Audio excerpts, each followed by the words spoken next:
আসসালামু আলাইকুম বন্ধুরা, সবাইকে সিস্টার্স কিচেনে স্বাগতম। আজকে আমরা খাসি মুরগি আলু দিয়ে ভুনা করব, সাথে ইলিশ মাছ ভাজবো। তো দেখতে থাকুন। পরিমাণ মতো সয়াবিন তেল দিয়ে দিলাম। তেল গরম হয়ে গেছে, এখন পরিমাণ মতো পেঁয়াজ কুচি দিয়ে দিব।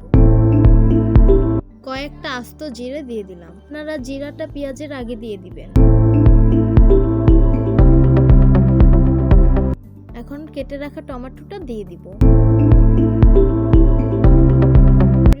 কাঁচামরিচ দিয়ে দিলাম। হলুদ, মরিচ, ধনিয়া একসাথে মিশানো আছে, পরিমাণ মতো দিয়ে দিলাম। পরিমাণ মতো আদা রসুন বাটা দিয়ে দিব। সামান্য একটু পানি দিয়ে মশলাটাকে ভালো করে কষিয়ে নেব। পরিমাণ মতো লবণ দিয়ে দিলাম। দুটো তেজপাতা দিয়ে দিলাম। গরম মশলা দিয়ে ভালো করে নেড়ে নেব। মশলা কষানোর ফাঁকে মাছগুলো ম্যারিনেট করে নেব। পরিমাণ মতো হলুদ মরিচ গুঁড়ো দিয়ে দিলাম। সামান্য একটু লবণ দিয়ে দিলাম। সামান্য একটু আদা বাটা দিয়ে দিলাম। মাছগুলো ভালো করে মেখে নেব। মশলাটা ভালোভাবে কষিয়ে নিয়েছি। মশলা থেকে তেল ছেড়ে দিয়েছে। এখন ধুয়ে রাখা মাংসগুলো দিয়ে দেব।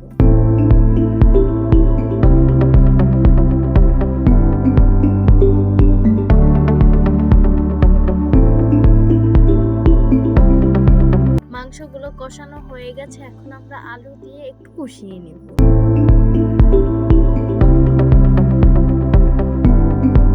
আলুগুলো ভালোভাবে কষিয়ে নিয়েছি, এখন আমরা ঝোলের পানিটা দিয়ে দিব। তরকারিটা ভালো করে জাল করে নিয়েছি। আমাদের তরকারিটা হয়ে গেছে, এখন নামিয়ে পরিবেশন করব। এখন আমরা ইলিশ মাছগুলো ভেজে নিব। চুলায় কড়াইটা বসিয়ে দিলাম। কড়াই গরম হয়ে গেছে, এখন পরিমাণ মতো সয়াবিন তেল দিয়ে দিব। তেল গরম হয়ে গেছে, এখন মাছগুলো দিয়ে দিব।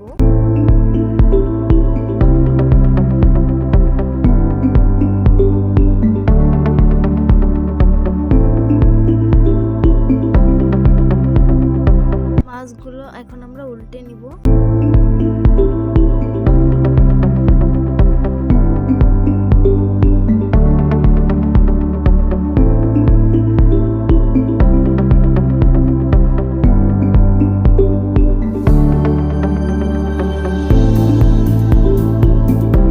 আমাদের মাছগুলো ভাজা হয়ে গেছে, এখন আমরা পেঁয়াজ মরিচ ভেজে নিব।